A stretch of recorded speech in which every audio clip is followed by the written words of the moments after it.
Hey everyone, welcome to Mass Media Group. I just want to check out my audio real quick. This is in the news. Hope everyone is doing well. Mass Media Group. I just want to check out my audio real quick. This is in the news. All right. Seems like we are ready to roll. Get a little background music jumping off. All right. Seems like we are ready to roll. Get a little background music jumping off. All right. Sorry about that background feed. We'll go ahead and stop that. All right, family, here we go. So this is in the news. I know we haven't done this in a while, but wanted to bring the family some updates, what's happening out here in California and across the nation. So let's get into it. All right. So unfortunately, there is some sad news. Cowboys Marshawn Kneeland was involved in a police chase, allegedly. Prior to his unaliving, authorities investigated possible suicide. Kneeland, 24, fled and troopers pursued this vehicle until they lost sight of it. His car later crashed in the southbound lanes of the Dallas Parkway near Warren Parkway, authorities said. What we need to know is that Marshawn led authorities on a chase late Wednesday night on a highway just north of Dallas. The magazine People confirmed. The second-year Cowboys defensive end abandoned his vehicle after it crashed in Frisco. Authorities found his body approximately 3 hours later and are investigating a possible suicide. All right, so may that brother rest in peace. All right, and hopefully condolences to him and his family. All right, so let's get into some Prop 50 news out here in California. All right, so for those that don't know what's happening out here in California, there was a bill, it was a redistricting bill to combat the quote-unquote Republicans and Donald Trump. This new map becomes effective for Californians through the U.S. House elections in 2026, 2028, and 2030. Now, for Black Americans, did this really make a big impact? Not really, but let's see what the Public Policy Institute for California has to say. The PPIC notes that the population is too geographically dispersed in many cases to create many clear majority Black congressional districts under federal criteria. But yes, Prop 50 did pass. Pretty much 64% or 63.9% yeses, ayes, and nos at 36%. Well, let's see what Governor Newsom had to say at his press conference after the Democrat win, because the Democrats were really pushing this bill. So let's go see what he had to say. Well, good evening, everybody. And let me underscore, it's been a good evening. For everybody, not just the Democratic Party. But what a night for the Democratic Party. A party that is in its ascendancy. A party that's on its toes, no longer on its heels. From coast to coast, sea to shining sea. But it was not just a victory tonight for the Democratic Party. It was a victory for the United States of America, for the people of this country and the principles that our founding fathers lived and died for. And so we're proud. We're proud here in California to be part of this narrative this evening. We're proud of the work that the people of the state of California did tonight to send a powerful message to an historic president. Donald Trump is an historic president. He is the most historically unpopular president in modern history. In every critical category, Donald Trump is underwater. Well, there you go. Donald Trump is under water. All right, let's see what else is going on in the news. Let's get right into it. New York. Shout out to our good brothers and sisters out there in New York holding it down. If you haven't seen the New York reparations review that we did and the read on A5603 and some of the shorts that we've been putting out there on social media. Please check that out and support our good brothers and sisters out there in New York. But just wanted to, give some updates to New York out there. But yeah, check it out on our page. That's New York Reparations, doing a lot of things out there, including the potential bill A5603. So, speaking of New York, there's a new mayor, and it isn't Cuomo. All right. So Wall Street reckons with life under Zohran Mamdani. All right, let's see who this Zohran Mamdani is. All right, and for those people out in New York, if you want to give us some updates to see how you feel about this win, put it in the comments and let us know. But let's continue. 33-year-old Assembly member Zohran Mamdani defeated former Governor Andrew Cuomo. Cuomo, who trailed at 36.5%, ran the most expensive campaign in city history, backed by multi-million-dollar donors and endorsements from figures like Bill Clinton, Michael Bloomberg, and Bill Ackman. His slogan, "A city we can't afford," quote unquote, emphasized three demands: free buses, free childcare, and a rent freeze. Mamdani's proposals included a hike in corporate taxes, and on those earning more than $1 million, have rattled the city's elite. Bloomberg donated $8.3 million to Cuomo's campaign, while Greek-American billionaire John Catsimatidis said he would, quote, close or sell his Manhattan-based grocery chain, end quote, if Mamdani becomes mayor. I don't know. I've heard some rumors that he might be backtracking on moving or not. I don't know. Allegedly, so I'm just going to put allegedly. But anyway, let's continue. The elite support for Cuomo turned young voters like Kasapis to Mamdani. Quote, as we saw in the latest presidential election, the U.S. elite can buy their way into power and even bring extreme positions to power. He says, Zohran campaign rejects big money. It is a grassroots movement. It's like Mamdani was endorsed by Bernie Sanders and Alexandria Ocasio-Cortez. Zohran Kwame Mamdani, I keep saying Mamdani was born and raised in Kampala, Uganda, moving to New York City with his family at the age of 7. So I guess technically, is he an African American? Bachelor's degree in Africana Studies from Bowdoin College.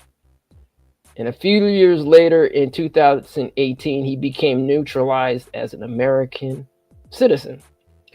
But this is something to note for Mamdani, the new mayor of New York State, or New York City State. He voted yes on A7691, which was the New York State Community Commission on Reparations Remedies bill that did pass out there in New York. So, hey, I guess that's a notch on his belt, something positive that he did with reparations out there. So, you never know. Who knows? He might one day pass a New York City reparations bill. I don't know. Anyway, just passing the news. So let's see what he had to say on his victory. Here we go. Handlebars, knuckles scarred with kitchen burns. These are not hands that have been allowed to hold power. And yet, over the last 12 months, you have dared to reach for something greater. Tonight, against all odds, we have grasped it. The future is in our hands.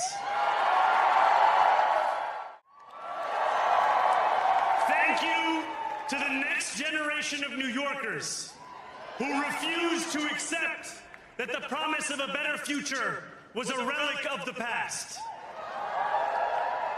You showed that when politics speaks to you without condescension, we can usher in a new era of leadership. We will fight for you because we are you. Or as we say on Steinway, ana minkum wa ilaykum.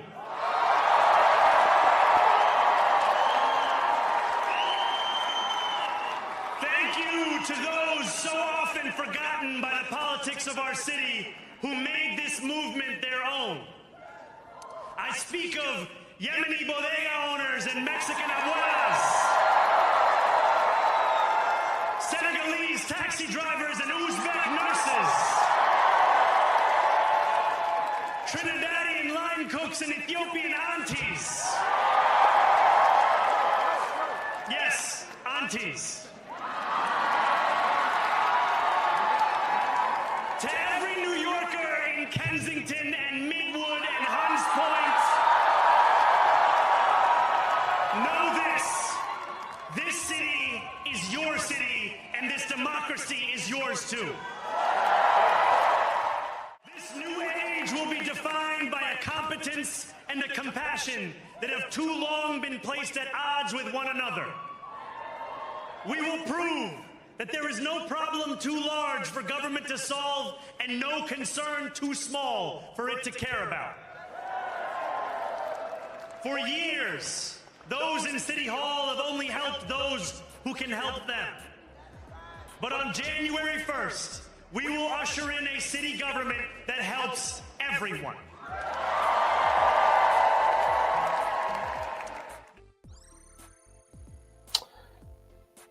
All right there. Well, good luck, New York. I hope everything works out with Mom Donnie and the good people of New York, because you know how that goes. Some people make promises that they can't keep, but hopefully he'll be able to keep his. All right, what else is in the news? Just real quick. I don't know how many people follow like the FDA, the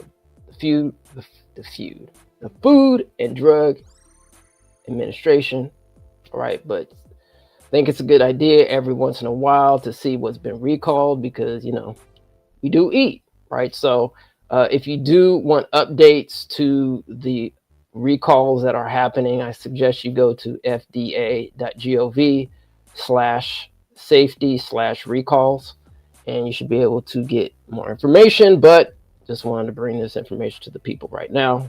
So just real quick, on November 3rd, this is currently in November, it looks like some marinara sauce by First and Last Bakery LLC has been recalled. So if anybody buys that product, just heads up. Freshness Kabi, Bamatin injection USP 20. Anyway, it's a drug. So if you guys go and support that, just heads up on that recall. That's out of specification endotoxin results. And so that's Fresnisius Kabi USA LLC. We also have African Food on Wheels Inc., oven dried fish, food and beverages, potential to be contaminated with some scientific name, Clostridium botulinum. So for our science foodies out there, I'm sure you know what that means. African imports, organic moringa leaf powder, potential to be contaminated with salmonella. That's African imports. Blue Oven Bakery Inc., English muffin, undeclared milk. That's Blue Oven. Haagen-Dazs,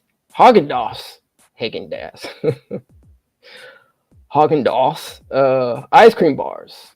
All right, may contain undeclared wheat. That's Dreyer's Grand ice cream. What is this? Tahokote root dietary supplement? Salute, Siluetaya. Salueta, yeah. A product contains yellow oleander. I don't know. Snow fruit, peach salsa, potential to be contaminated with listeria. That's JFE Franchising Inc. Supreme Produce, peach salsa. Damn, that sounds good. Peach salsa? Oh, no. Potential to be contaminated with listeria. That's Supreme Produce. Olympus, some medical devices. Let's see. Bronchofibroscopus. For our scientists out there, I'm sure y'all know what that means. That's been on recall. And ICU Medical, it's a drug, potential for potassium chloride overdose. All right, so for those that are consuming any of these products, just be on the lookout. I highly suggest go to fda.gov to see what the particular recalls are, so that you can be safe for you and your family. All right, what else is going on here? Antonio Brown. So it looks like Antonio Brown allegedly got extradited to United States. Now he's facing attempted murder charges. Former NFL wide receiver Antonio Brown was extradited from the Middle East to the United States to stand trial for a shooting following a Miami boxing event on May 16th, police confirmed on November 6th to the Miami Herald. The 37-year-old had been in Dubai, United Arab Emirates, prior to his extradition, which came over 4.5 months after a warrant was issued for his arrest. Brown was temporarily detained following the event hosted by streamer Adin Ross in May. Former NFL wide receiver Antonio Moore is facing attempted murder charge in Florida. Brown was later charged with attempted murder and had a warrant issued for his arrest in Miami-Dade County, Florida on June 11th. All right. Now let's see what Brown had to say. According to an X post on May 17th, quote, "I was jumped by multiple individuals who tried to steal my jewelry and cause physical harm to me," end quote. Brown wrote, in part, "Contrary to some video circulating, police temporarily detained me until they received my side of the story and then released me. I went home that night and was not arrested." All right, well, I hope everything works out for Antonio Brown. And what can I say, man? A lot of stuff going on. So speaking about stuff going on, I don't know if people are out there traveling right now.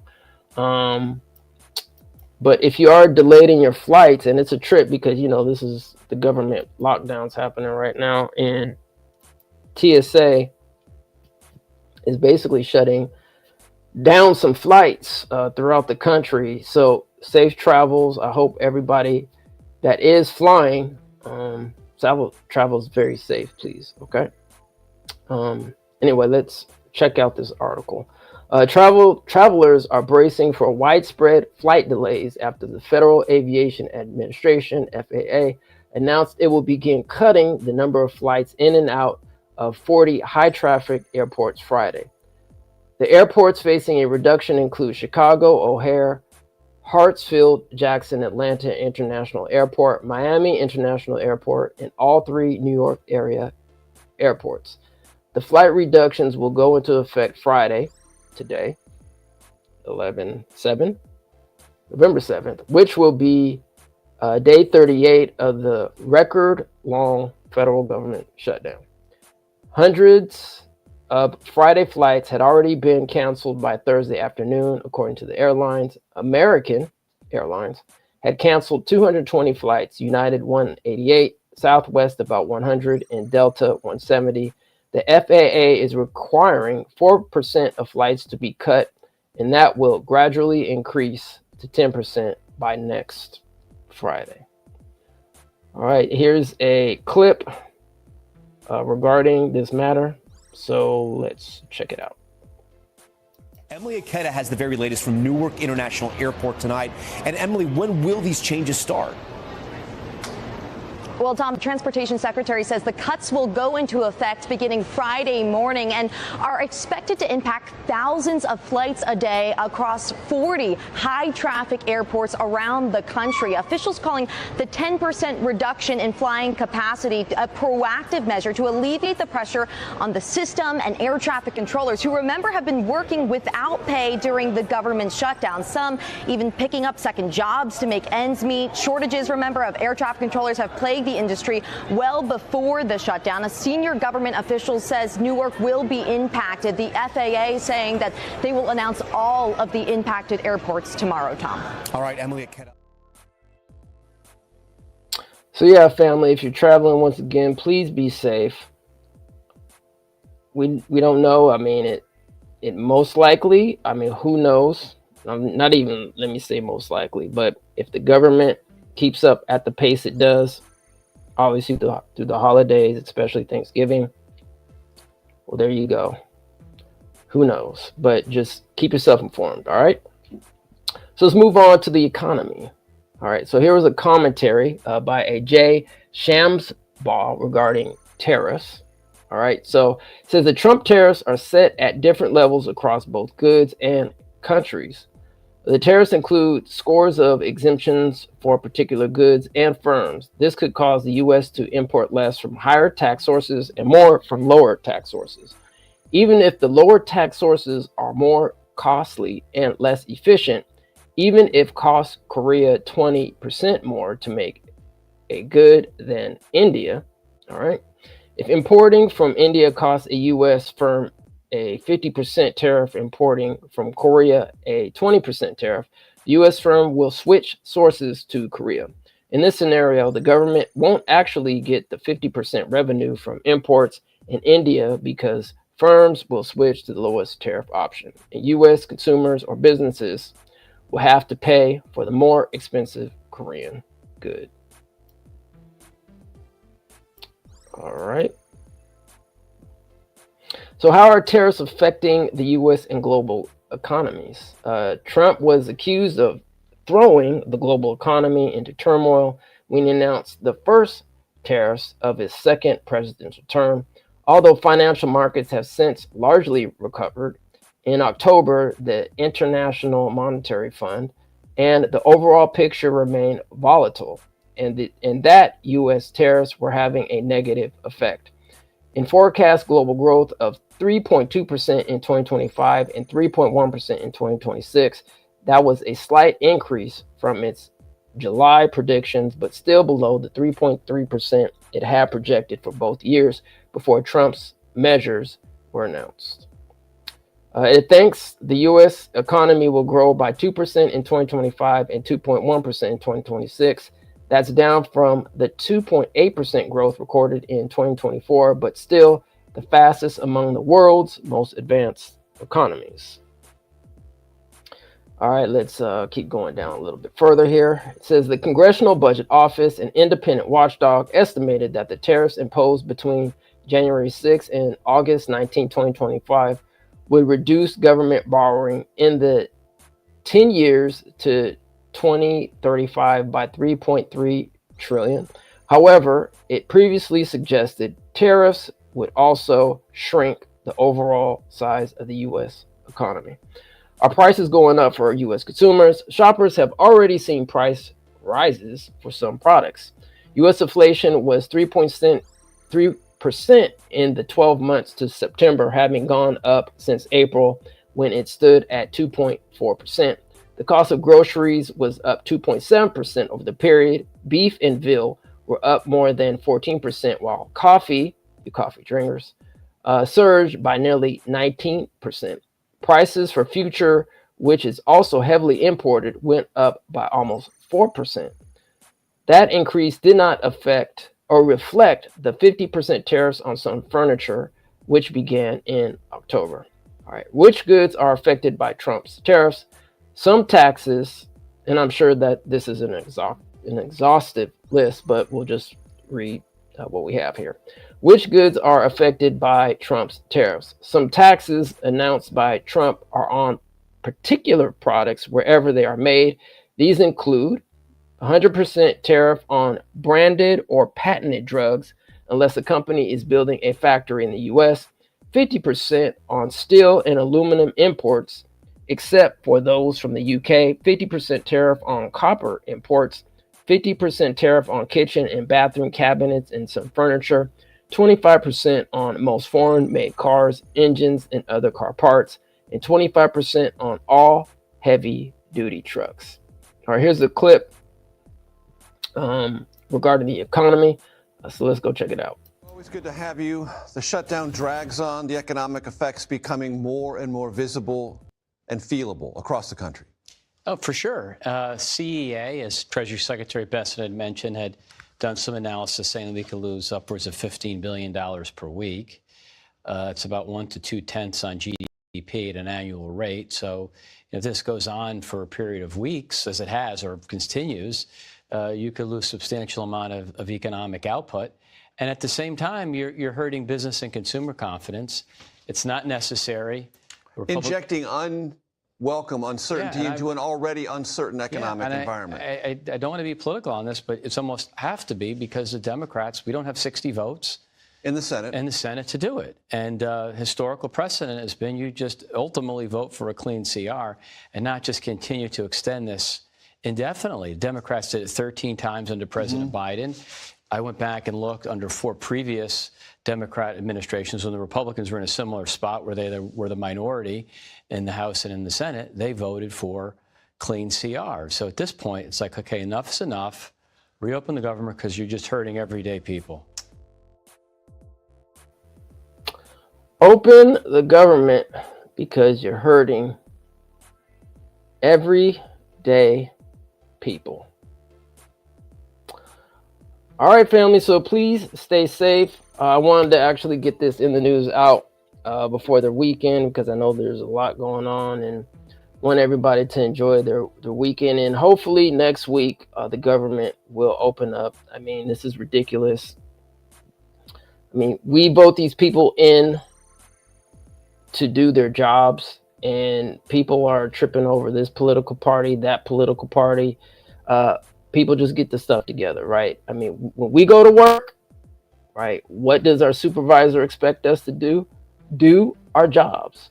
This is taxpayer money, and just get it done. Just get it done. All right, family, that's it. I appreciate you. Thanks for joining. And if you're here on the replay, appreciate you as well. And, you know, family, you just got to keep yourself up, right? Keep your head up. I know, especially some of you federal workers are, you know, getting furloughed and so forth. Hopefully they will back pay you. And this sucks. But yeah, we'll get through this. We got through it before. We'll get through this again. All right, that's it, family. You guys take care of yourself, and we'll see you next time. And we are out. This is In the News. As always, peace and reparations.